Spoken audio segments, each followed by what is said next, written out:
Earlier this week, we put out a community post asking for your most controversial UFC opinions. Mark and I are going to go over our favourite ones and decide if we agree or not. But before we do that, if you're new here, make sure you subscribe as we have brand new videos every single week.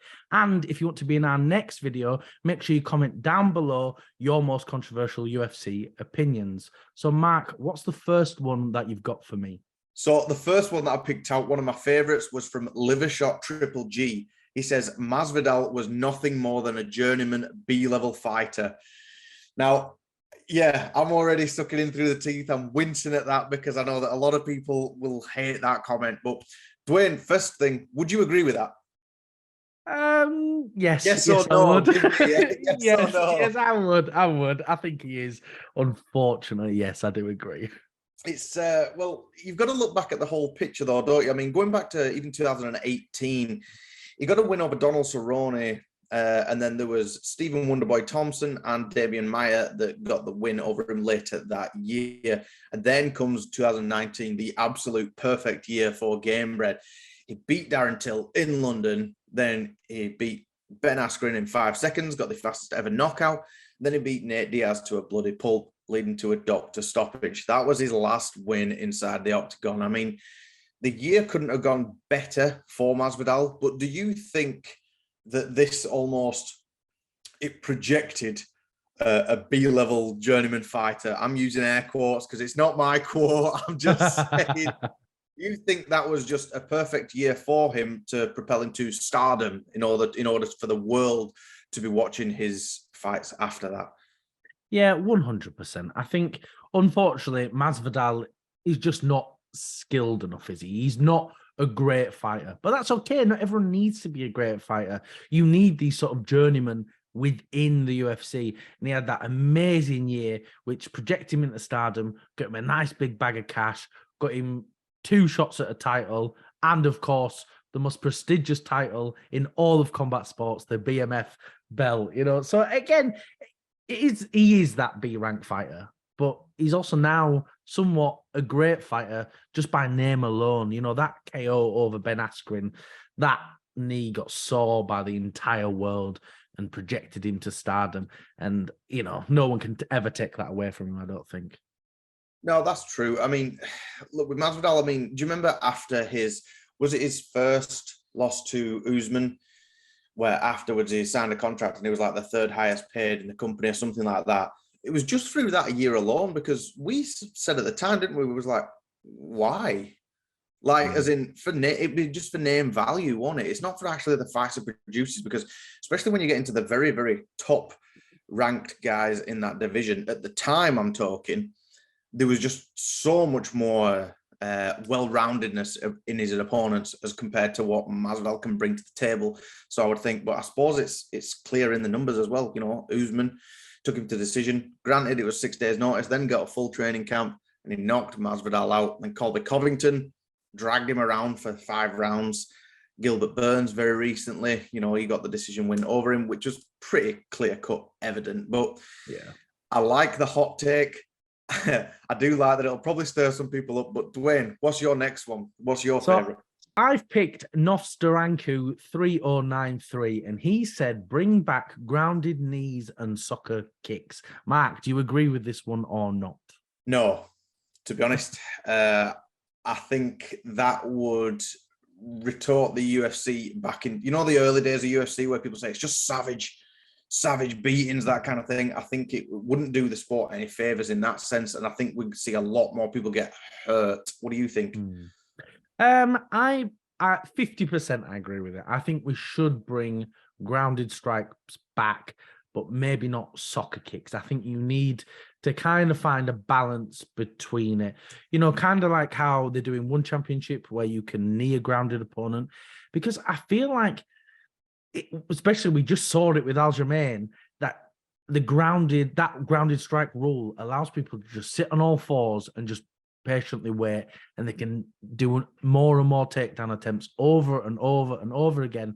And if it fails, they can just cling for the legs for dear life. Look at Islam, you know, I mean, there's no taking away that he's an amazing wrestler, but sometimes you'll see him, he'll go down, he'll grab the legs, and he fails, and he just falls on his knees, and then he's kind of scot-free.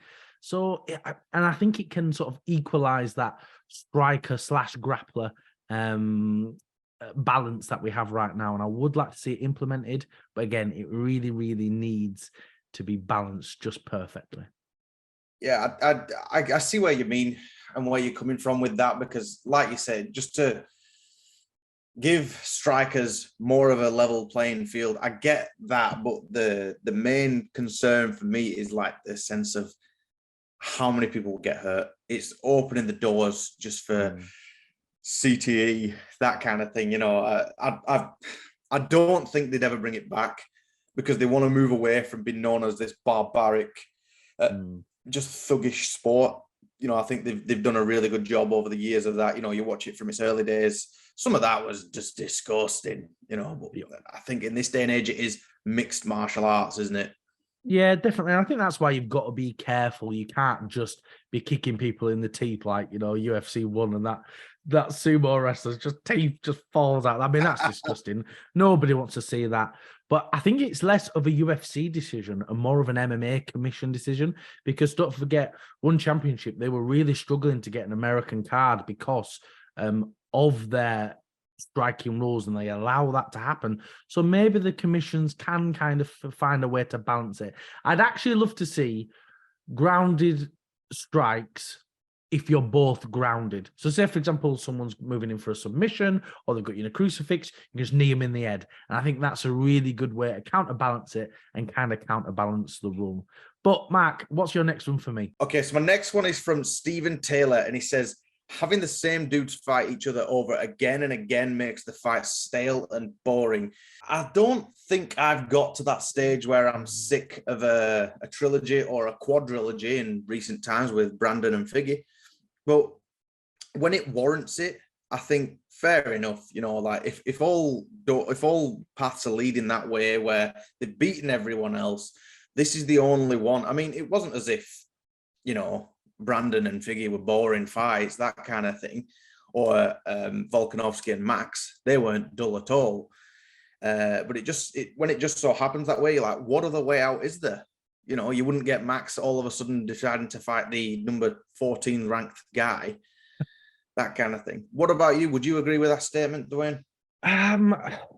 Yes and no. I mean, obviously it can get stale and it can get boring, but I haven't been bored yet. Like, the big issue for me is it makes the rest of the division boring. It doesn't make those fights boring. So look at flyweight and featherweight and even sort of middleweight, really. It makes it very tricky. You just think, oh, well, you know, now that these guys are just going to keep fighting over and over and over again, it feels like the losers, I don't want to say like that, are fighting for scraps, just hoping that they can become a contender. And it seems unlikely for them. So that's my big problem with having people fight over and over and over again. But like you said before, Brandon Moreno and Figgy, I loved every single one of their fights. Volk and Max, I loved all of their fights. Alex Pereira and Izzy, I've loved both of their fights. Usman and Masvidal, great. Colby and Usman, fantastic fights. Leon Usman, fantastic fights. It seems there is a lot, to be fair. It seems less a case of fights happening over and over again. It seems more a problem of dominant champions overall. I think that's the real root of the problem. Yeah, I mean, I think the only time where I would really level with that is where someone's 2-0 coming into a trilogy. If it's 1-on-1, you can understand a lot more, and I don't think many people would have an issue with it. But when it's 2-0 and you think, oh, well, what are you hoping for? Just because even if you win, it's still 2-1. You know, there's still that. I mean, you know, it is how it is. I mean, like you said, I think that was a really good point, as in it's dominant champions. That's the issue. And then, like you said, the rest of the division sadly suffers through that. Yeah, for sure. And even then, when we're getting these repeats, as long as the fights are entertaining, I don't mind. And like you were saying, when it's 2-0 and then someone's coming in for a third fight, that's when it becomes a real problem. And I'm kind of worried about Rob Whittaker and Izzy, because, you know, he's already coming in 2 losses. And if he loses again, then what? That division is just going to be on lockdown because nobody's beating Whittaker, and it seems Whittaker's not beating, is he? Well, I'll tell you what, if Whitaker loses for a third time to Izzy, it will break my little heart in two. So, what's the next one that you've got, Dwayne? Well, I've got here by Kung Fu, Paddy Pimblett and Sean O'Malley are both hugely obvious attempts from the UFC to recreate Conor McGregor's rise and coddle them from unfavourable matchups. Mark, do you agree with this one or not? Not with Sean O'Malley. So 50% I'll agree with that. Paddy Pimblett, yes, I can agree with that very much. I think we all got exposed to him in his last fight. I'm not bitter about it, but I'm very, very much decided he lost that fight against Jared Gordon. And it seems as if, the co-main event as well, come on, neither of them are ranked. It just did not make any sense to me, and it just literally proved this is stardom. That's it. It's not favoritism. It's just more he sells, so we'll get him on there. You're like, yeah, but he isn't even bloody ranked. Sean O'Malley, I think he's proved the doubters wrong enough times now. Like whether he's top level to be able to knock off Aljamain, not too sure. But would you agree? Would you agree with him? Yes and no, because I do agree. I think both with Sean O'Malley and Paddy Pimblett, the UFC have picked more favourable matchups. But I think they've kind of always done that. Everyone who they think's going to be a star, they're going to give them these favourable matchups, let them build, let them slowly become a better fighter and sort of grow within the UFC, and then fight these big guys. But the issue is, I don't think you can artificially create a star, because no matter what, as good as they become or as good a fights as you give them, they're eventually going to lose if they're not good enough. Like, look at Conor. Yes, fine. He came in already with a big name, but he backed it up. Like, his featherweight run is just, it's incomparable. It's huge because he kept winning and winning and winning, and in a great fashion as well. Whereas, like, with Paddy and O'Malley, I do feel like, yes, they've had very favourable matchups, but now Paddy's not lost, but, he's lost. Yeah, I know what you mean. And with O'Malley, he lost to Chito Vera, which was a very interesting loss because, again, it is a loss on the books, but it's kind of got a bit of an asterisk next to it.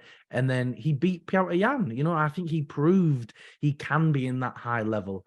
But Mike, do you think that the UFC do kind of force these stars a little bit too much down our throats? Like, right, okay, here's a big star, let's push them as much as possible. Yeah, well, in the pudding with Paddy versus Gordon was the co-main event. That was I thought that was a little bit of a slap in the face. Not that you never want to take offense on behalf of someone else, but in the sense of the other competitors and higher level, higher ranked people and stuff, you think it irritated me, to be honest, that why is he pushed this far up? Sean O'Malley, you can understand slightly more because of like how long he's been in it. He's getting knockout, not highlight reel finishes. And then when he got step up to Petr Yan, granted it was a big jump for him because he just come off the win off Pedro Munoz, didn't it? And then it was a jump straight to Petr Yan. And we all thought, how's Sean going to feel the first leg kick he takes from Petr Yan? And, he managed to get the win. I mean, whether you agree with it or not, he managed to get the job done. I suppose the same could be said for Paddy. But I think that was just so plainly obvious. There was probably about 5 people that thought, yeah, Paddy definitely won that. Won that. It just makes it complicated. It is tricky, especially because, again, with Paddy and O'Malley, they had controversial wins. Even O'Malley did as well. Some people disagree with it or not. That it doesn't matter now. The judges have decided that. And I can't really make much of an argument for Paddy getting the win. But if you look at the rule set, okay, maybe he won round 2, and then he did get more strikes in round 3, and then Gordon just held him up against the fence. So then Gordon didn't cause more damage, but then there's more control time. It gets complicated, and it's a tricky one to do. And I don't really feel like the UFC wanted to put Paddy up that high in the card. That was just a mess of a card, wasn't it? People were dropping out left, right, and center. You lost that big main event. So it's like, right, okay, Paddy has to jump up. There was literally nobody else to move into that position. They just sort of shuffled the card up.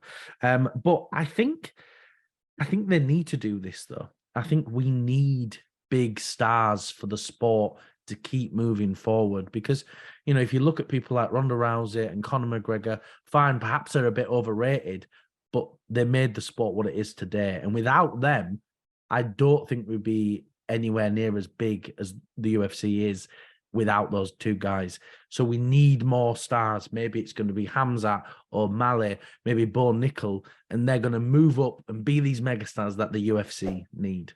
But Mark, what's the next one you've got for me? Right, this next one, Dwain, if he was wincing at the Masvidal one, I think he's going to be doing so much more this one.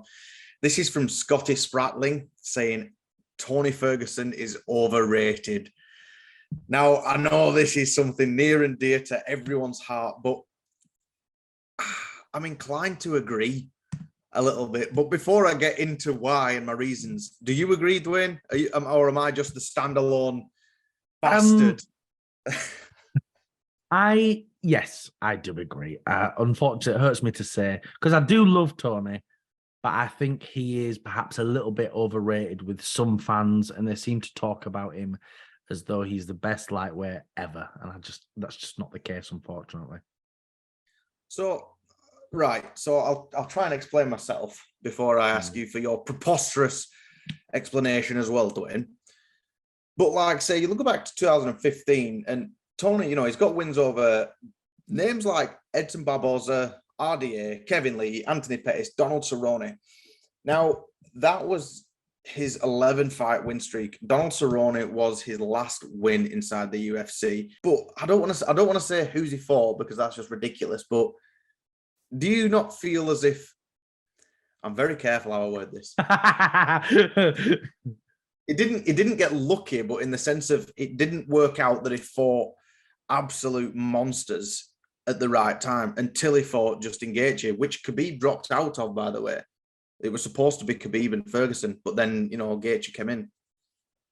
Yeah, I think I'm kind of on the same pathway as you. I think, he fought some great fighters like RDA and Cowboy and stuff, but I think he got lucky in the sense that he didn't face off with Khabib or Dustin Poirier or even Conor at that time. I think he was lucky that these guys were away doing other things because I feel like it could have ended real badly for him. I think when people are calling for that Khabib versus Tony fight, and it's a fight they always wanted to see, if you're a Tony fan, that's not a fight you want to see. You'd have got mauled. I think it's true. I love Tony. I really do. But I just don't think he'd have had anything for Khabib. And if you look at the people he's fought, like look at Edson Barboza, great fight, but Edson Barboza had lost 3 of his last 2 at that point.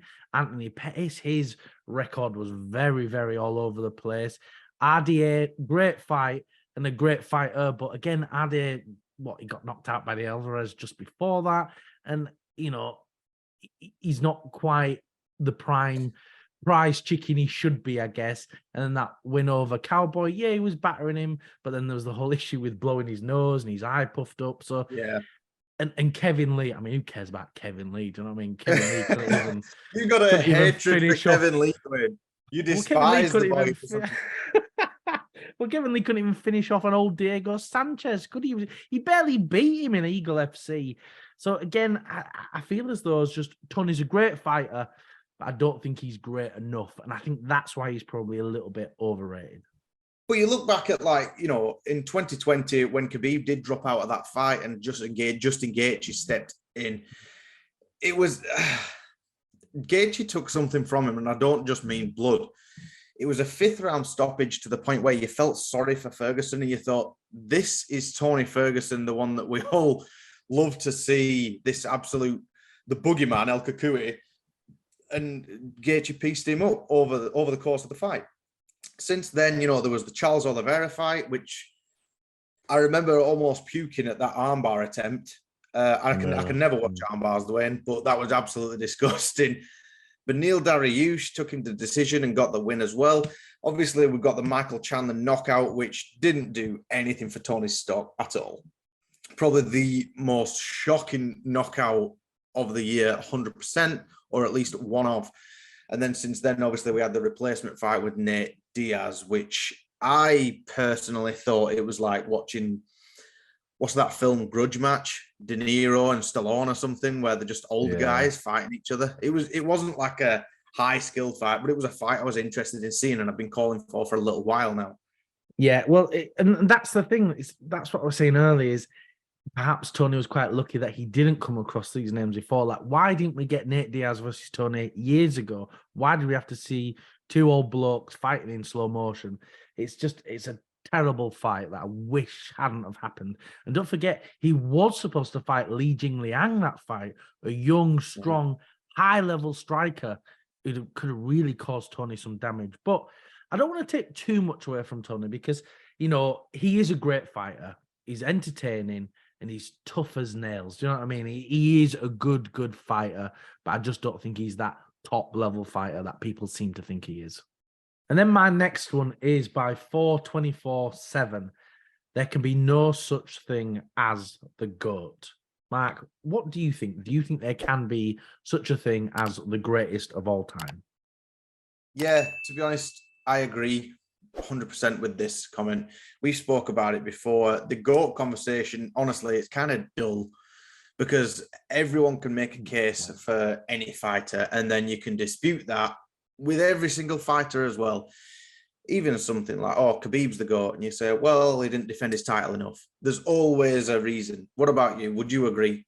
Yeah, I agree 100%. I hate the GOAT conversation. I absolutely loathe it. I think it's just not a good way to equate the sport. You know, you've got people fighting in different weight divisions, fighting different levels of opponents, fighting different time periods where the martial arts keeps adapting and keeps changing.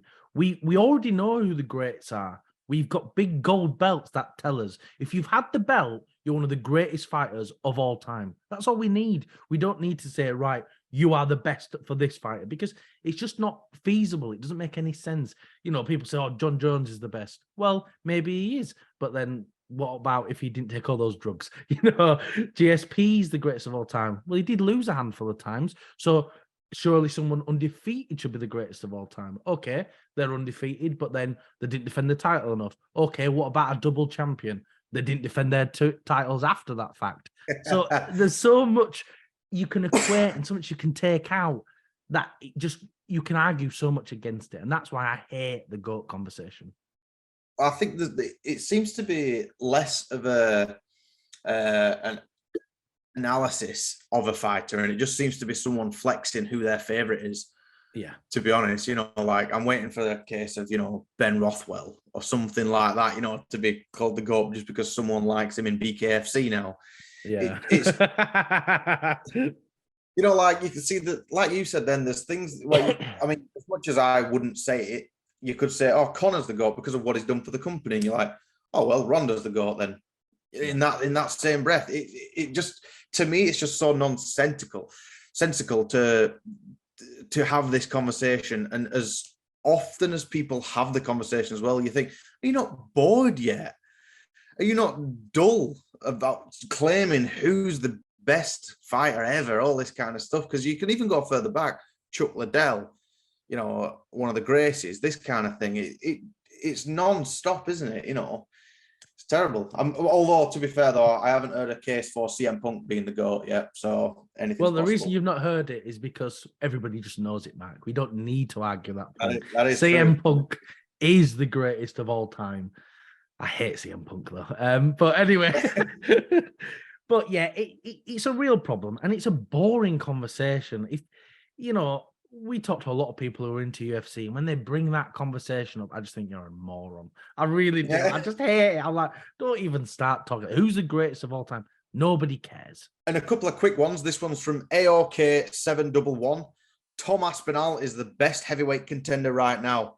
Wholeheartedly agree. My bias is fully on show. I'm rooting for my boy Tom Aspinall. Can't wait for his comeback this July. What about you, Dwayne, before I go into it? Have you got a job for the UFC now, Matt? Doing some marketing for them. I'm Tom's PA. I'm Tom's PA. That's it. Yeah, I think he probably is. I think, you know, as contenders go, well, maybe after seeing Almeida fight recently, maybe he's going to be knocking on that door as well. But I think Tom especially now that there's such a high level champion in John Jones, a really skillful, well-rounded fighter. You need another skillful, well-rounded fighter who's bigger and stronger. And Tom Aspinall might just be the answer for that. And I am rooting for him. I really, really hope he does come up and be that number one contender and hopefully be the champion that I think he is, because I think he's a great fighter. He's a great guy. I met him at UFC London. Was it UFC London? UFC 286. I met him. He's a really, really nice guy.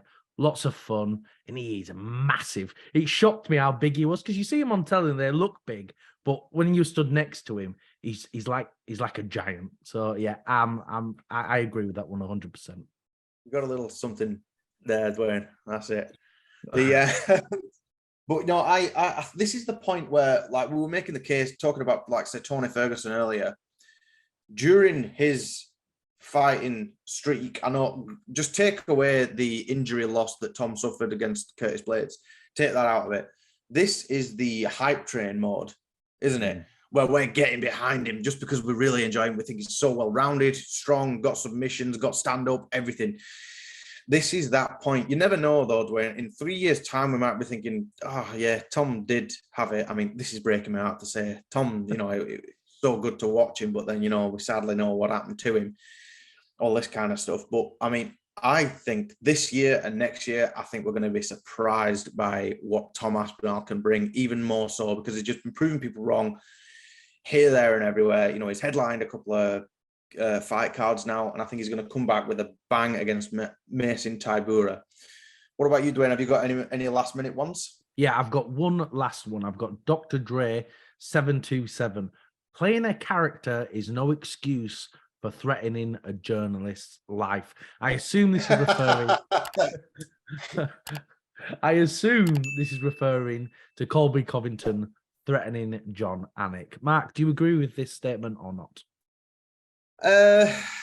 It's a grey area for me, because we all know that Colby's an act, that kind of thing. But then again, you go, well, has it gone too far? But that's that thing, isn't it? It's a subjective opinion. I don't think there's a right or wrong answer, really. It's like anything, it's like a fence. You can't put this is the cap, this is it, because it's all subjective. What about you? Well, it's a tricky one for me, because I'm a huge fan of characters and gimmicks. Give me Henry Cejudo being cringy. Give me Aljamain Sterling playing up to that heel character. Chael Sonnen, Connor, and Colby Covington, I think, is one of the greatest at playing a character.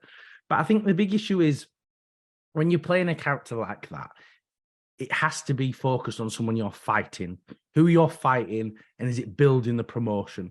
And I think with Colby threatening John Anik, I don't feel like it helped promote anything. I don't think that built the fight for me, and that's what I want to focus on. And if John Anik was in on it, but the issue is John Anik raised the subject, and he said, well, the issue is my kids see this, they see, oh, Colby Covington threatens to kill John Anik, and it kind of worries them and scares them. And that's where I think it steps that line a bit too much. Is it just, I want you to focus on the people you're fighting. If he says, right, I'm going to kill Jorge, go for it. I'm all up for that. It's a good laugh. But with John Anik, I think it's a bit too far. Yeah, I mean, I get how you mean, because you think with Colby, with how much he does for fight promotion, that kind of thing, if you keep it directly on there, but then again, because Colby, whenever there's a camera on, is in character, isn't it? Nowadays, anyway, whenever there's a camera. So maybe, I don't know, I'm not trying to excuse him. I'm just saying maybe he just can't really switch it off, and he has to play up to this character all the time. We've seen a little glimmer of what he's really like after the second Usman fight, where he just went over and said, I'm just trying to sell the fight. That's it. Everyone knows this. Everyone understands it. But yeah, commentators, that kind of thing, and journalists, leave it be, as in, they don't really need to know. Unless it's Ariel Helwani. He gets right my tits. But, as in, do what you want with Ariel. But yeah, and that's the thing. I think if... Oh, sorry, carry on. No, I'd probably be inclined to agree with that. Yeah, I think, though, if John Anik was really in on it, I think it'd be okay. And Colby Covington's probably apologised to him already. He probably sent him a DM. I think they all chat to each other anyway. He would have apologised. But again, you've just got to be careful with that kind of thing. But Thank you, everyone, for all of your comments. We really, really enjoyed it. Don't forget to comment down below your controversial opinions, and it might be in our next video. Again, thank you for watching. If you can like, comment, and subscribe, it really does help us out.